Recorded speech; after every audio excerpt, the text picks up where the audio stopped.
Beene akedde kufuluma lubiri lwe ku mbuga y'essaza ly'e Ssingo n'agenda okukola dduyiro n'oluvannyuma n'adda mu lubiri.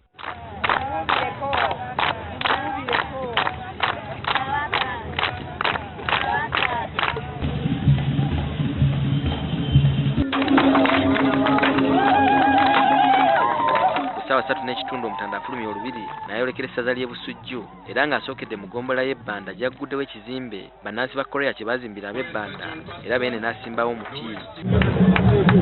Namunsi oluvannyuma alambudde musajja we Benson Ssekkadde ng'amaka gano ge gaalondebwa mu ggombolola eno agalina ebisaanyizo byonna ebisanya okubeera mu maka g'Omuganda okuli kaabuyonjo, akatandaalo, effumbiro, ennimiro y'enva n'ebirala. Wano Namunswa asimbyewo omuti.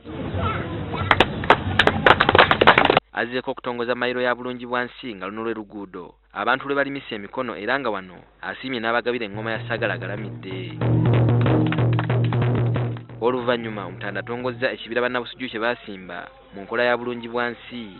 Omutanda bw'avudde mu ggombolola y'ebbanda n'ayolekera mu y'e Kakindu ng'eno alambudde amaka g'omukyala Angela Nassejje agasangibwa e Kasalaga n'oluvannyuma ne yeegatta mu kusaala Jjuma ku muzikiti gw'e Kakindu ng'eno ekulembeddwamu Sheikh Ali Kasaliko atwala abasiraamu mu disitulikiti y'e Mityana ne Mubende. Oluvannyuma Omutanda asiimye n'atongoza ne kampuni egenda okukola ebigimusa okuva mu buveera n'ebintu ebikadde ng'eno yakubeera ku mbuga y'eggombolola y'e Kakindu era nga na wano asimbyewo omuti.